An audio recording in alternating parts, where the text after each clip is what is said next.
My name is Jonathan Mercer, though most people call me John. I was born on a cool spring morning in 1967 in Palo Alto, California, long before the place became known as the epicenter of the digital revolution. Back then, it was a quiet town filled with engineers, dreamers, and professors. My father worked for Hewlett-Packard in those early days when Silicon Valley was more about invention than money. He would come home smelling of solder and oil, carrying blueprints rolled under his arm. My mother was the opposite. She taught Sunday school at a small Baptist church and carried a Bible that was worn at the edges from years of turning the pages. From the beginning, I was caught between those two worlds. On one side, the clean lines of circuitry and the language of machines. On the other, the hymns of faith and the whisper of Scripture. As a boy, I built small programs on my father's discarded equipment, staying up past midnight typing on keyboards that clattered like old typewriters. At the same time, my mother would tuck me in and quote verses like Proverbs 15 verse 3, "The eyes of the Lord are everywhere, keeping watch on the wicked and the good." Those words rooted deep in me, though I did not know how much I would later betray them. By my 20s, the sermons faded into the background. I became enchanted with the Silicon Valley dream. I wanted to be part of the next big breakthrough, the next leap forward. In the early 2000s, I got my chance when Apple recruited me. What started as a small role quickly grew. Within a few years, I was in the inner circle, serving as personal assistant to Tim Cook. I sat in meetings that shaped the future of the world's most powerful company. At first, I was proud. I wore the badge, I spoke the language, I lived the life. But deep down, something unsettled me. I began to hear conversations that chilled me, discussions about algorithms designed not to serve but to enslave attention, talks of how faith communities could be quietly monitored, how technology could shape the way entire generations think. I told myself it was nothing, just business. But the guilt never left me. It followed me like a shadow until the day I died in 2028, strapped into a machine that short-circuited my body and hurled my soul beyond this world. That was the moment my double life ended. The moment the current ripped through me and my body gave out, I felt myself torn from everything familiar. There was no gentle drifting, no fading into sleep. It was violent. It was as if unseen hands had yanked me out of my own skin and hurled me into a vast, suffocating abyss. I plunged downward through a darkness thicker than night. It wasn't emptiness. It had weight. It had breath. The air pressed against me like tar, and in that pressure I heard whispers.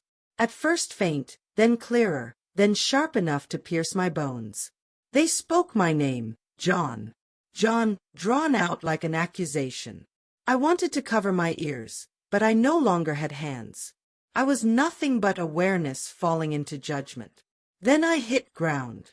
Not earth, not soil, something alive and burning beneath me. The surface cracked like black glass, rivers of fire flowing in its wounds.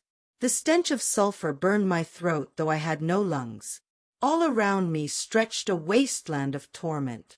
Jagged cliffs jutted like broken teeth. Towers made of bones and steel rose into a sky of smoke that pulsed with red lightning. The cries began to reach me. Thousands of voices, layered, twisted, shrieking with no end. I turned and saw them, souls writhing in pits of fire, bodies disfigured, eyes hollow with endless regret.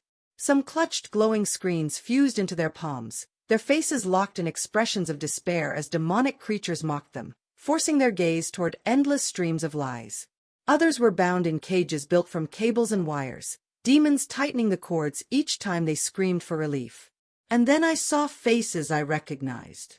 Colleagues from Apple. Programmers, executives, people I had once greeted with handshakes and coffee. One man I had admired, brilliant and ambitious, was chained to a mountain of devices, each one lighting up with notifications he could never answer. He clawed at them in madness, his fingers shredded to bone. The worst vision came when I saw the familiar face of my college roommate. He had overdosed decades earlier. Now he was chained to a bed of needles, every one piercing deeper each time he cried for mercy. He turned to me, eyes blazing with fury, and shouted, "You knew the truth and you stayed silent." The ground trembled. From the fissures below, colossal gates rose, black iron carved with the faces of the damned. The doors groaned open, and out came creatures too grotesque to describe fully, towering forms with twisted wings, horns curved like blades, eyes glowing like coals. Their laughter shook the air. Each demon dragged chains and hooks, latching onto souls and pulling them deeper into the abyss. I tried to run, but I had nowhere to go. The shadows themselves pinned me. Their presence was like gravity, pulling me down.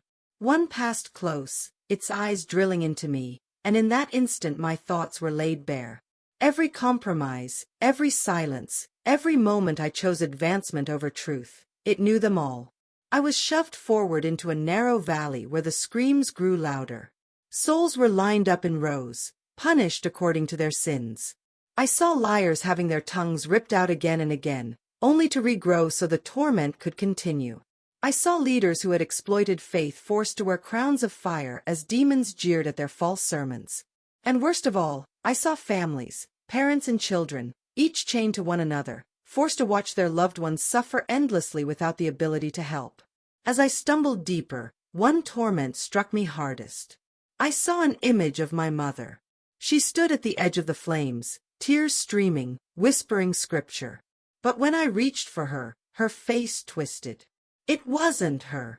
A demon wore her likeness, taunting me, repeating her prayers in a mocking voice. The eyes of the Lord are everywhere, John.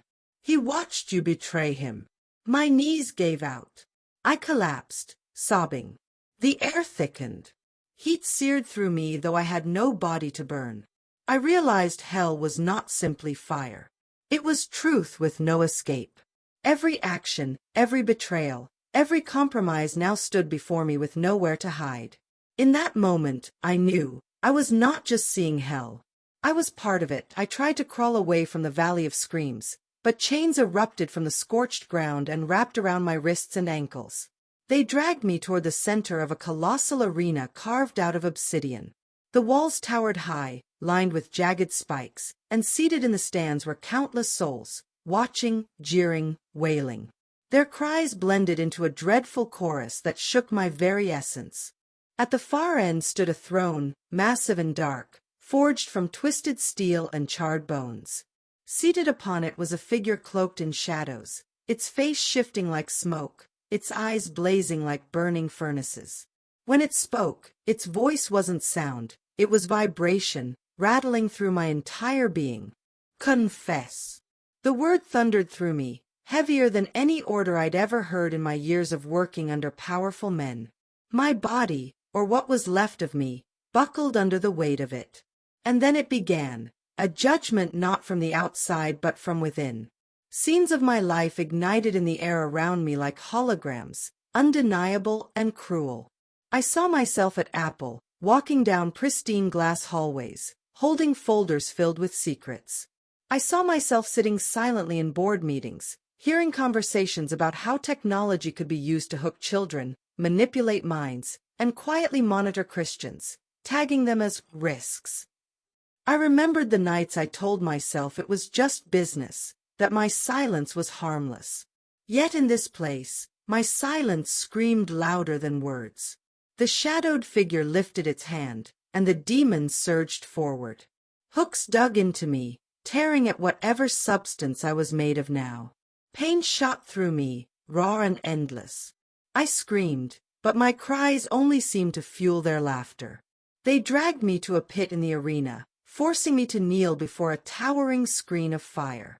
On it, I saw every soul who had been poisoned by the traps I helped enable. Children who lost their childhoods to endless scrolling. Families broken apart by digital addictions. Believers silenced online, mocked, isolated, censored into despair. One boy appeared in front of me, no older than 14, eyes hollow. He held a glowing phone melted into his hands, and with every notification, flames consumed more of him. He looked straight at me. "You helped build this," he said, though his lips never moved. The guilt ripped me apart more savagely than the hooks. Then came the worst torment. I was forced to feel their suffering, not watch, not hear, but feel. Every burning, every shackle, every hopeless cry. It coursed through me like fire flooding my veins. My screams joined theirs, and I realized I was no longer just a witness. I was a prisoner. Time dissolved. Seconds felt like centuries.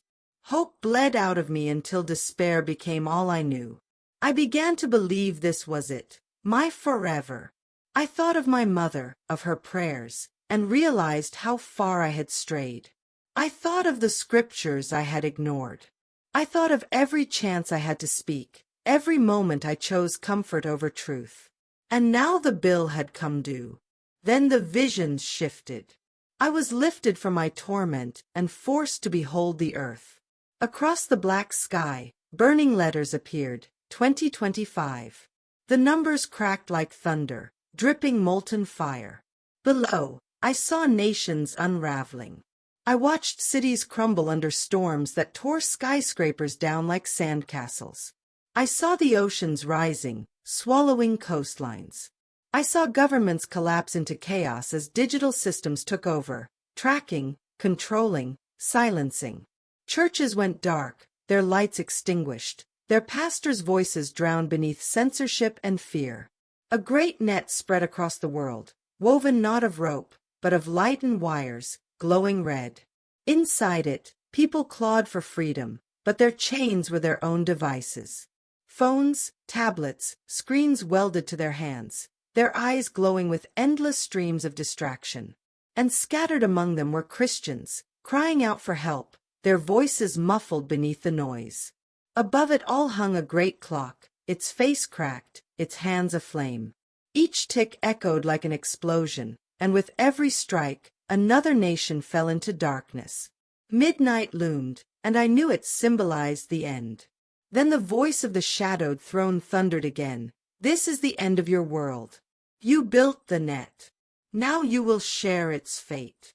The chains tightened, pulling me closer to the pit. The flames licked at my feet, searing deeper than flesh, into the very core of my soul. I screamed until I had no voice left. My strength was gone. My pride was gone. Everything I thought made me who I was lay in ashes. Hopelessness swallowed me whole. I believed fully, without question, that I would never escape. This was it. Eternal judgment. And in that moment of despair, when I finally accepted there was no hope, the ground began to tremble, not from torment, but from something greater. The darkness itself started to recoil. The trembling was different this time. It wasn't the rumble of demons or the shifting of molten rock. It was the kind of quake that makes creation itself bow. The chains around me rattled, not with power, but with fear. The shadowed figure on the throne stiffened. The air thickened, and then it split. Light. At first, it was a sliver, a piercing crack across the darkness. Then it grew, brighter, stronger, burning away the smoke, scattering the demons. They shrieked and covered their faces as if the light itself was a blade. I collapsed, unable to lift my head, for the brilliance was more than my soul could bear. From that light he stepped forward, Jesus. No painting, no church window had ever captured him. His robe was white, yet it shimmered like fire and water at once. His eyes, my God, his eyes, held everything, justice that could burn a universe and mercy deep enough to heal it. The scars on his hands glowed like living embers, marks that testified louder than any sermon. He called my name. John. Just one word, but every scream in hell fell silent. Demons shrieked and scattered into cracks.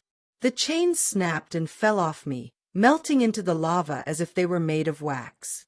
The throne of shadow trembled, shrinking into nothing under the weight of his presence. I couldn't lift my eyes. Why me? I cried, voice breaking. I deserved this place. I kept silent. I helped build the net. I betrayed what I knew was right. He raised his scarred hand, and his voice wrapped around me like both thunder and a whisper. You are right, you are guilty. But I paid for you. Not with excuses. Not with silence. With my blood. The words cut through me, and for the first time since I had died, I felt something besides despair. I felt hope. I broke down, confessing everything. The meetings, the silences, the pride, the compromises. Each confession lifted off me like ash caught in a wind, disappearing into his light. Then he showed me again the vision of 2025. But now I saw something hidden within the chaos. Families kneeling in prayer in ruined homes. Strangers helping one another when governments failed. Believers lifting Bibles even as the world mocked them. In the midst of collapse, light pierced through where his name was called. He looked at me. "Warn them," he said. "Tell them technology has become a net, a trap to enslave my people. Tell them I am still the way, the truth, and the life. The end is near, but my hand is not shortened that it cannot save." He placed his hand on my head. Warmth flooded me, not like fire, but like life. The screams vanished. The flames receded. Peace washed over me so deeply it made me tremble. Then his words echoed one last time as the light swallowed me. "Return, John. Tell them, I am with you, even to the end of the age." And in a flash, I was gone from that place. The next thing I remember was hospital lights, frantic voices, and my chest heaving as breath surged back into me. When my eyes opened again, it wasn't the fire of hell or the glow of heaven I saw. It was harsh fluorescent lights, doctors shouting, machines beeping. I gasped, choking for air, my chest aching as if it had been crushed. Hands pressed against me, wires clung to my skin. One nurse whispered in shock, "He's back." They told me later my heart had been gone for 9 minutes. To them it was a medical miracle. But I knew better. In those first hours, I could barely speak. Tears streamed down my face as I whispered his name, Jesus. Some thought I was delirious, but I was more awake than I had ever been. Yet with that awakening came the struggle. Was it real? Was it my mind firing illusions in the chaos of death? My training in technology, in logic, screamed for explanation. But no explanation could erase the sound of his voice, the scars on his hands, the weight of truth in his words. At night I couldn't sleep. Every time I closed my eyes, I saw souls chained by devices, families ripped apart by glowing screens. I heard the cries of those who looked at me with blame. "You helped build this trap." I wept until my body shook. Shame battled against mercy in my heart. But alongside the guilt grew something new, a fire. His command echoed through me, "Warn them. Tell them." I was terrified. Who would believe me? Some would laugh, others would call me crazy. Yet the burden was too heavy to ignore. I realized my life could never return to what it was. The man who once lived for silence had been silenced no more. When I finally left the hospital, the world looked the same. Cars on the street, people scrolling their phones, headlines about markets and politics. But inside me, everything had changed. The sky itself felt heavier, as though time was pressing down, running out. Every face I passed, I wondered, do they know how close the hour is? Do they know what chains are already wrapped around them? I returned to Palo Alto, to the small church where my mother had once taught Sunday school. I sat in the same pew where she had whispered scripture to me as a boy. For a long time, I simply wept. But then I stood and spoke, voice trembling but urgent. I told them where I had gone. I told them what I had seen. I told them of Jesus, who broke my chains and commanded me to warn his people. Some stared in disbelief. A few shook their heads. But many wept. They knew something was wrong in the world. They felt it in their bones, and my testimony cracked open what they had been afraid to say aloud. From there, word spread. I was invited to other churches, small gatherings, living rooms filled with desperate people. I told them about the screens fused to hands, the net across the earth, the clock burning over 2025. I warned them not to be lulled into sleep by technology, to guard their hearts and homes, to return to Christ before it was too late. I no longer belonged to Silicon Valley. I no longer belonged to myself. My life had become a message, and every day I carried the fire of that vision.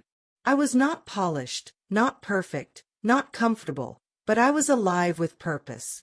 This was my new quest, to warn, to testify, and to plead with the living before it was too late. Looking back, I know that the man who died in San Francisco was not the same man who woke up in that hospital bed. The old Jonathan Mercer, the silent assistant, the loyal cog in the machine, he was buried in that abyss. The man who rose was marked, broken, and remade by grace. I live now with a strange mixture of peace and urgency. Peace, because I know who holds me. Urgency, because I have seen what happens when people ignore him. I saw hell. I saw the net. I saw a world chained by the very devices they cradle like lifelines. And I saw Jesus. His face, his scars, his mercy. It was more real than anything I had ever touched in this world. My days are no longer filled with meetings and deadlines. They are filled with conversations in churches, testimonies whispered in kitchens, prayers with strangers who clutch my hands with trembling faith. I do not care if the world mocks me. I do not care if some call me delusional. I know what I saw. The vision of 2025 still haunts me. The clock is ticking, and every day we draw closer to midnight. But my fear has been replaced by obedience. I carry his words in my heart. Tell them, warn them. I am the way, the truth, and the life. And so I go on, step by step, until my final breath. I am no longer Apple's man. I am his. And when the true end comes, I will not tremble, for I know the one who tore me from the pit will be waiting with open arms.